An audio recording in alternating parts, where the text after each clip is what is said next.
Is it okay for a Christian to date? What if I was to tell you that the one is on the other side of a date?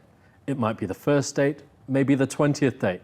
That first date might be absolutely terrible, or it might just be the beginning of a great relationship. It's time to bring back dating. I'm Gabriel Chan, and today I'm joined by Jordan, Ruby, and Nyasha here on Embracing the Challenge. Thank you so much for joining me here today. Can you tell us a little bit about yourselves? My name's Ruby. I'm a primary school teacher and I grew up in France. It's Jordan. I work in the music industry and I grew up in London.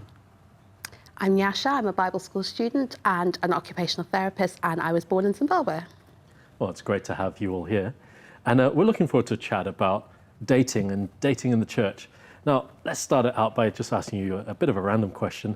Do any of you have a great date story that you could start us off with? Yeah, I do. I once was an hour late to a date. You were an hour late to a date? You kept the lady waiting? Solid hour. And why was that? I couldn't find my headphones and I can't leave my house without music. So it took me like half an hour to find them. And was she still there? She was still there. And it did turn out to be a good date, like once I explained myself. I can't believe she was still there. Would you ladies have stayed if someone was an hour late? No. I don't know, probably maybe if I was in contact, like messaging, like, where are you? I couldn't even message. Really? Either of you ladies got a good story? Last date, went to the museum, had good food, good conversation, so quite good date. Quite a good date. And you, Nyasha? I had an awkward date. It sounded great. We were going to go bowling, and I was like, okay, great, like an activity, because I didn't really know him. And it was just terrible. I was trying to bowl. I was taken very seriously, and he was more interested in like coming up close and trying to give her kisses and getting really close. And I was like, okay, well, we're not there yet. So, so it was just really trying to dodge him, but he'd driven us there, so I couldn't leave. And it's one of those places in the middle of nowhere, and so I was just like, okay, well, we'll stay here then, but I'm just going to sit over here while you're over there. Wow. So yeah, it was great. Sounds like one for the memory book. Now, we're here to talk about dating in a Christian context because it seems like one of those difficult topics to talk about in church. Part of the reason is because of Christian courting. I don't know if you've ever heard of Christian courting, but it's this idea of intentionality, but it's kind of been taken to quite an extreme. There are different movements that are known as the purity movements, where people are wanting to save themselves for marriage, and in order to do that, they have this kind of system of how to find someone. And that involves, in order to go out and get to know somebody, you're going to parents or pastors and saying, I want to get to know someone. And there's all of this kind of questioning around, are you intentional? Are you at a stage in life where you're ready for a relationship? And it seems like there's a huge amount of pressure. And, there's a book, I don't know if you've ever heard of it, I Kissed Dating Goodbye by Joshua Harris. Yeah. That was one of the famous books of the time. And in it, he was saying things like, I'm not even going to kiss my wife until our wedding day. The next person I date is the person that I'm going to marry, but I'm not going to date her, I'm going to court her. And it kind of spawned all of these challenges. People were too scared to approach someone because they didn't know if they were the one or not. Others felt great guilt over the fact that they'd kissed their partner before they were married and ended up breaking up the relationship. And so there's huge amounts of fallout. Joshua Harris himself has gone back and made a documentary called I Survived, I Kissed Dating Goodbye, to look at how he's reviewed his views in terms of trying to find the one. But if I was to try to say to you today, with all the backgrounds you've come from, you know what, you need to begin a process of courting, what would you think about that? I'd think it'd be really scary because if you're committed to the idea of making it work, then you just would make excuses for the wrong behaviour that maybe you're doing or the person you're getting to know is doing, and you'd only focus on the positive rather than the negative, and just because you want to make it work and you don't want to make any mistakes. Yeah, just the pressure as well, like you have to actually make it work. Like you're hiding your true emotions just in case you don't get it right, and people around you, especially people around you, are courting as well, and that ultimate goal of we have to get up that aisle, we have to get married. You don't allow mistakes, like you can't actually get to know the person. Yeah. Yeah, and I would say, like, are you actually getting to know them? Because when you start dating someone ordinarily, you put your best foot forward, your best self forward. But if you're already in this place where your family knows about it, you know, all these close people and like your pastor knows about it and you're heading towards marriage, I would always be like, okay, I'm going to be my best self. I can't be my normal self because that might not be good enough. That might not be what that person wants from me. And you don't, like, you start off on the wrong footing, really. Yeah. Yeah. And even this idea of, you know, figuring all of this stuff out and yet not really getting to know somebody. I mean, I can't imagine getting to know someone that you are romantically attracted to without wanting to kiss them at least. I mean, that's a myth with me. I'll say it straight up. I can't, like, I get it where he's trying to come from, but at the same time, if I can't show affection even with just kissing, then it's a little bit like, I have to be on this courting. It's like, okay, so how many rules are there? It's very serious. Like, you might as well just handcuff me then, like. Well, I don't know. So I think you take what is good for you from these things. So I think it depends what background you're coming from. So I know a lot of my friends who didn't do like a very strict courting, but actually because of the history that they'd had and maybe had not been Christians very long and they'd had maybe very physical relationships before, actually they put off the physical until a later point so that it didn't interfere. They just wanted to get to know each other. And I think that's quite good. Like I feel like that's a good step and a good boundary to have initially. Yeah, and I agree with you. I mean, I was kind of being a little bit facetious. I think that the point being that, you know, we do want to uphold purity. We want to uphold the reality that there is temptation. There are sometimes things that can draw us in, and we can end up going much too far in terms of physicality before genuinely knowing someone or having commitment towards them. But this rule of no kissing, no holding hands and so on, it just creates a whole structure that seems more than the law of Moses in terms of getting to know somebody. Now, I'm going to make a little bit of a statement off the back of some of what we're saying, and that is, I think pastors might be a bit angry at this, but we need to make it okay for people to date. The reality is less and less people are getting into relationships and even fewer are marrying.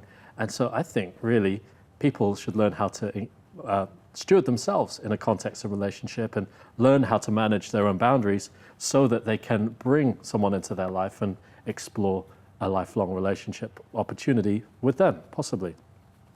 Now, just to think about this a little bit, I've kind of got a model. I call it the relational hierarchy model. And I think that this would really help us in thinking about whether we're ready to date and what kind of context we date in. Now, if you imagine an archery board, right at the core you've got the bullseye. The bullseye's you. But that's not just you on your own, that's you with God and who he defines you as and shows you to be. Next layer out, you've got space for just one special person. They are your most significant or most important partner, whether that's a best friend, your spouse, a brother or sister, your parent. It's the most important person to you. Next level out, close friends, 3 or 4. Level out from that, a group of up to 20 friends. And beyond that, the outer layer, everybody you know. Now, the importance of recognizing these different hierarchies is to say, well, I need people at every level. I need to know who my best friend is, my good friends, the people I can look to, and then my wider group of friends. And in that context, build relationship.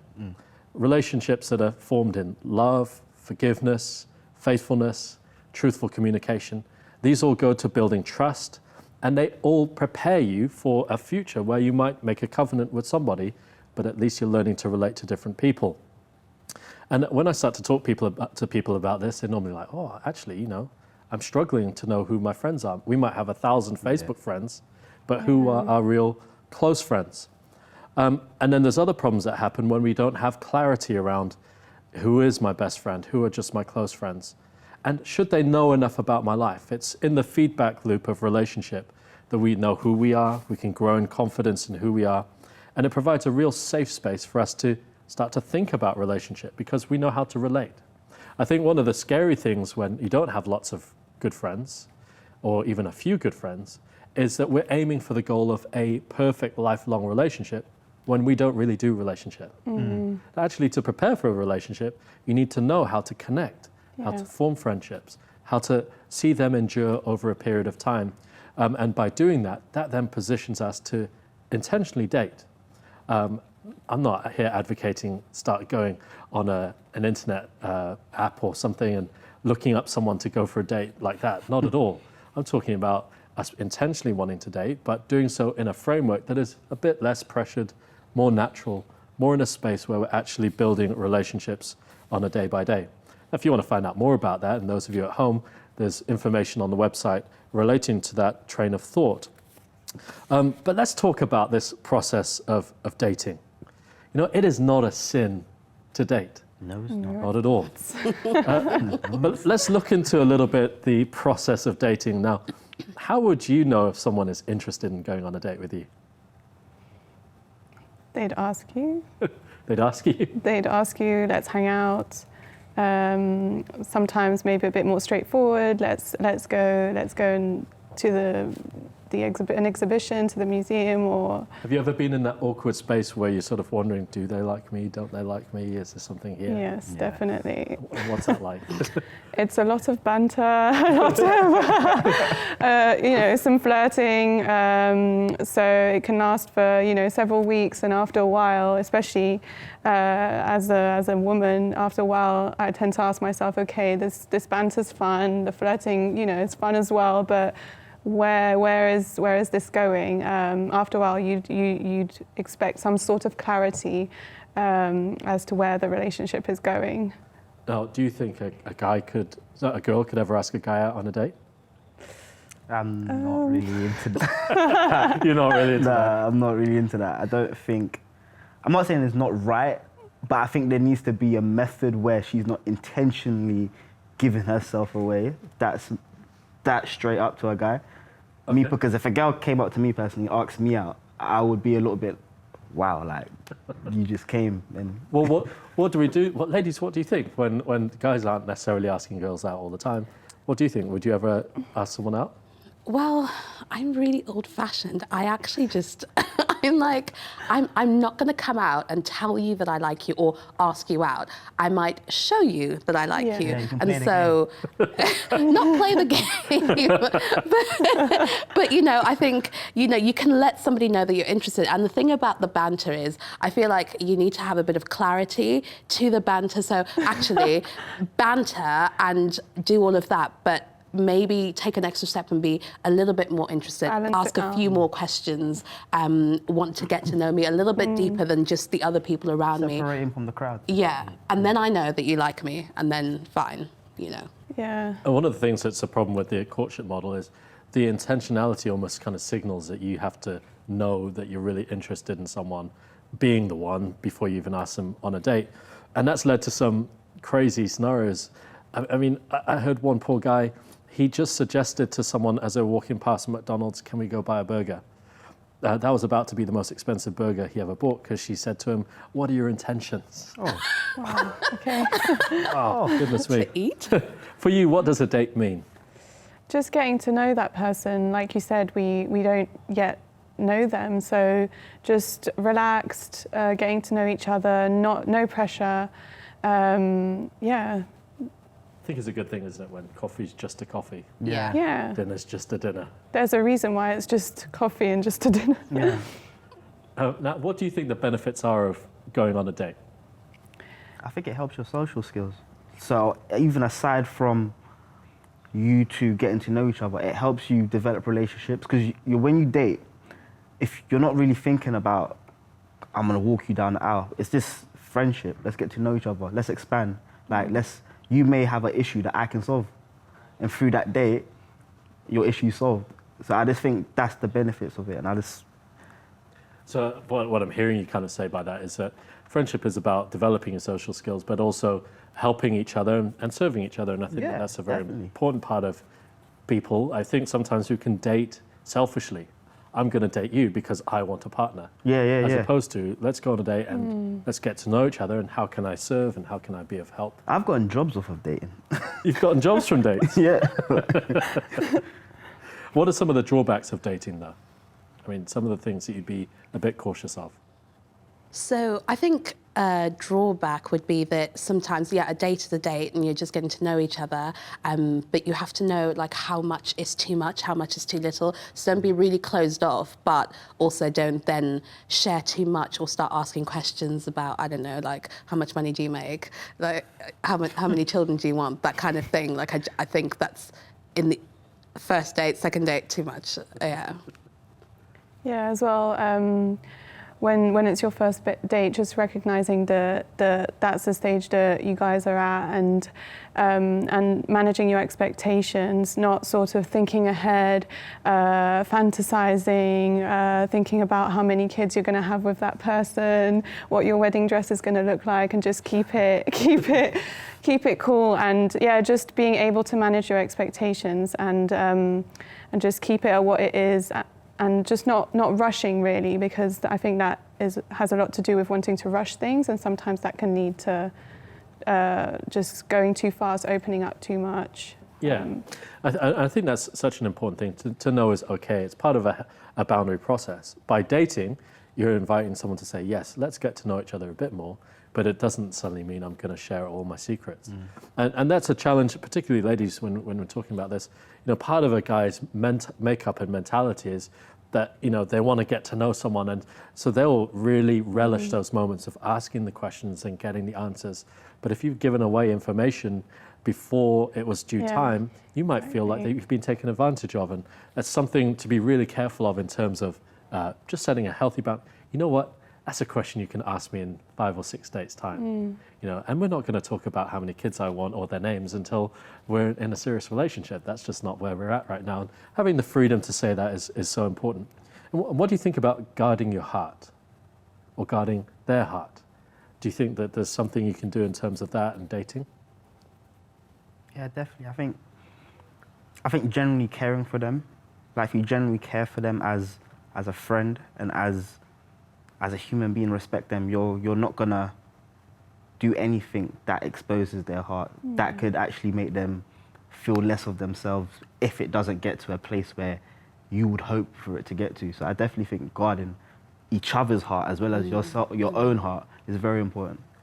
Yeah, and I think it works in tandem, doesn't it? Like you guard your heart, but then also you respect theirs, and you don't push for more information or push the relationship beyond where it's Yeah, definitely. the trust boundaries are really, isn't it?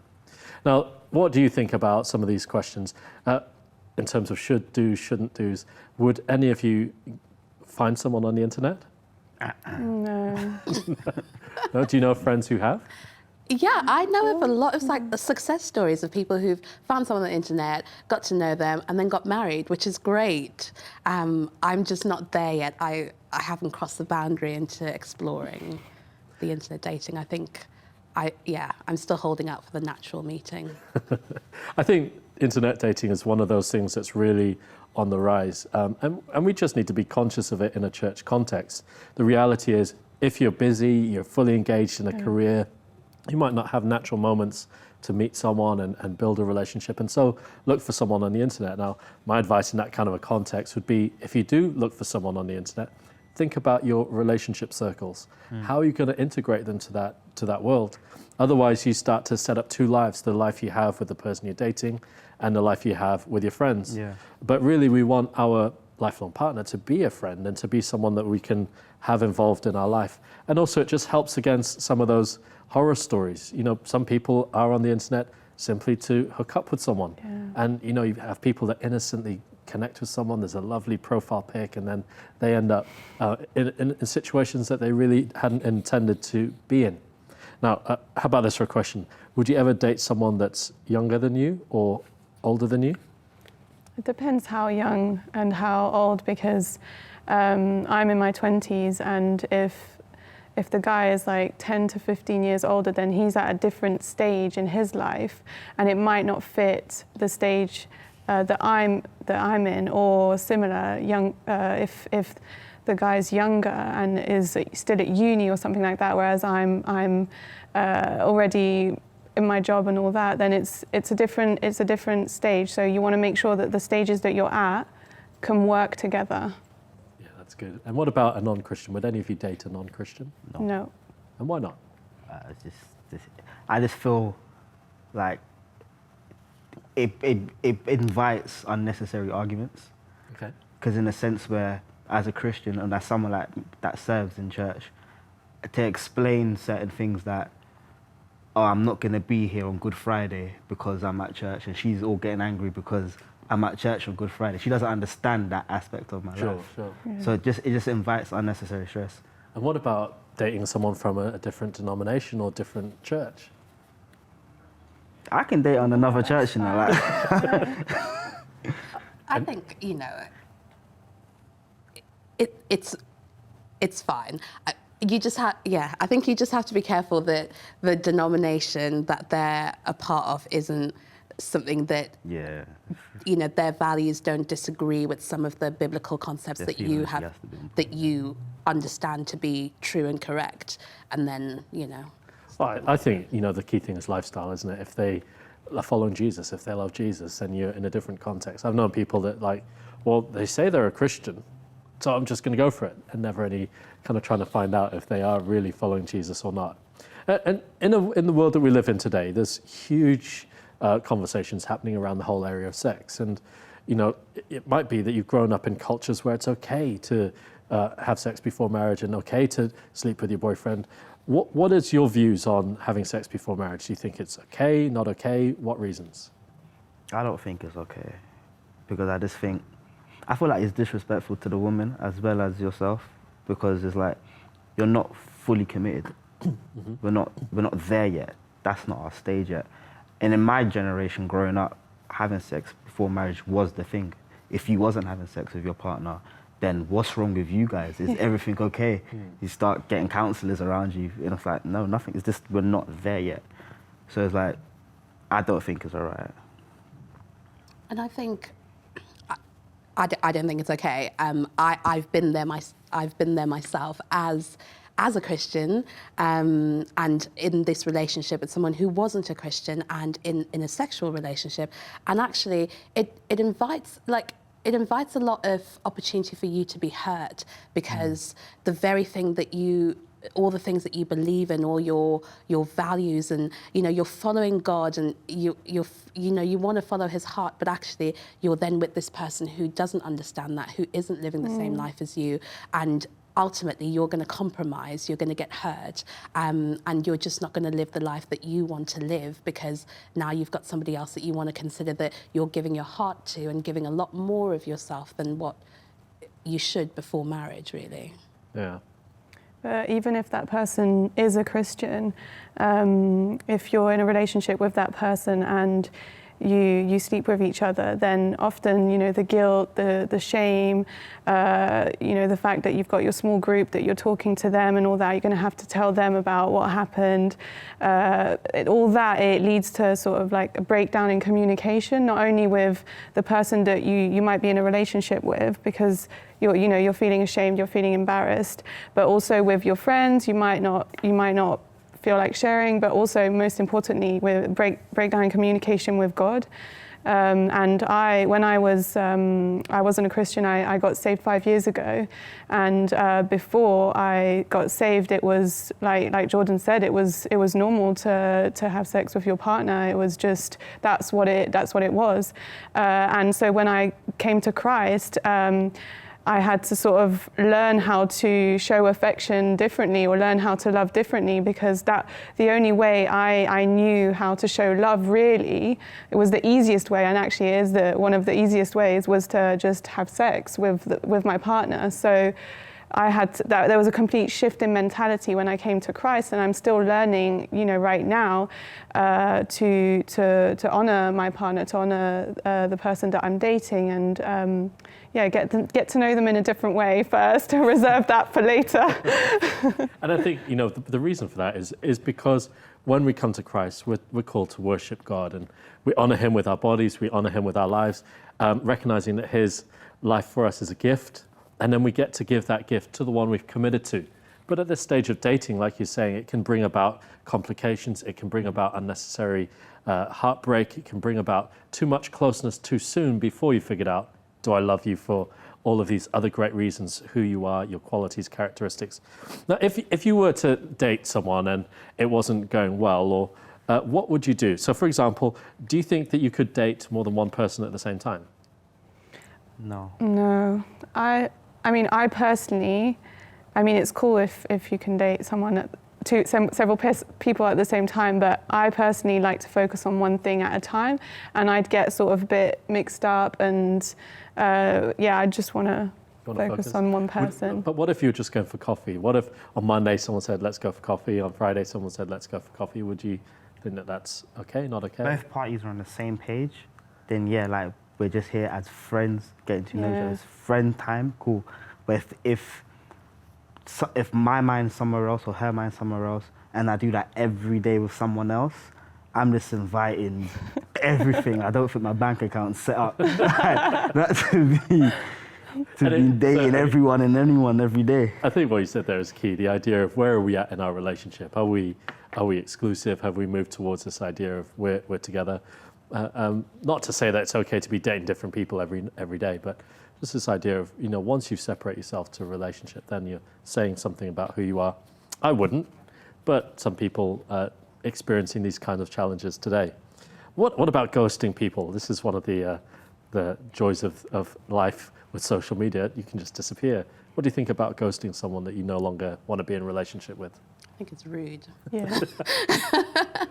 I think it's okay to not want to be around someone or not want to engage with them in that way, but then I think do the honourable thing and just say it. Like, yes, it might hurt them or it might be awkward, but at least then you've got it out and you've honoured them and their time and their emotions and what they've given to you in that time, and then you end it amicably. You can be friends maybe afterwards. That's what I was going to say. I think I disagree. Because I think if you go through that stage, you're still ghosting anyway.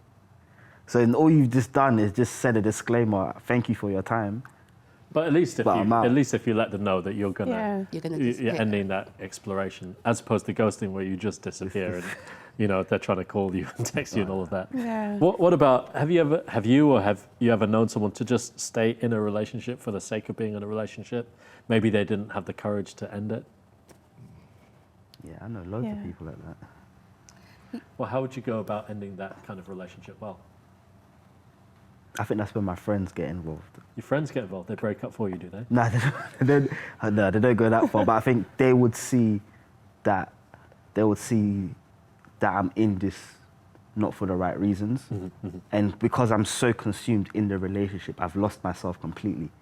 So they have to say like, yo, this is not for you. This is not you. Detach yourself from it and chill out for a bit. And ladies, what about you? If you came to a place, you'd love to be in a relationship, but this isn't the relationship for you, how do you go about ending it? I think similar to Jordan, I talk to my friends, and I think that I'd be keeping them in the loop and all that, and they'd help me sort of speak to that person. So I think I'd eventually speak to that person, have the courage, because I think it comes to what you want for yourself and loving yourself as well. Because if you know that this person's not for you and you're not really feeling it, then you staying with that person, you're not actually loving yourself. And so what would you say to that person? I'd just say, listen, thank you for treating me right and for doing this the right way, and I enjoyed spending time with you, but I'd rather remain friends with you, and and when I see them at church, if they're at the same church, I'd say hello, I'd catch up with them, and just keep it dignified, because I think part of ghosting is also sort of just not saying hello at church and completely, as if that person doesn't exist anymore, and it causes unnecessary pain. Yeah, I think that's the point that I think we're all picking up is the idea of clarity, knowing that you're now no longer in that frame, but also, as you kind of alluded to, dating in such a way that you can still be friends without all the awkwardness and so on. That's a huge part of doing things well and doing relationship well. And it can be that sometimes you get into a relationship that does run for a bit. It might run 6 months, might go for 9 months, and then come to an end. And often what we see from the pastoral side of things is people run and they jump into a new relationship, and we sort of want to say, hey, take some time, take a moment, go take some time to heal up, take some time to reflect, think about why the relationship worked, didn't work, get some encouragement from your friends, and so good to hear about how you're involving your friends in your lives, and come to a place where, hey, now I can launch out into a fresh exploration. There's no need to rush in these things, you know, that sometimes it takes great wisdom to take your time and explore what opportunities God has available for you. Well, thanks so much for joining us here today. It's great to hear your stories and thinking about this whole issue of dating. We'd love to see people in the church engage in more healthy dating with the support of friendship groups so that we can genuinely begin that journey towards finding the one. And thank you for watching. If you're single, I want to encourage you to find ways to enjoy your single life. Grow in the relationships that you have, find out more about yourself. Hang out in groups and enjoy your friendships. And if you do see someone that you're interested in, be bold. Ask them out. Go out on a great date. If you want to find out more about how you can invest in your relationships or more resources, check out our website and join me again next time here on Embracing the Challenge.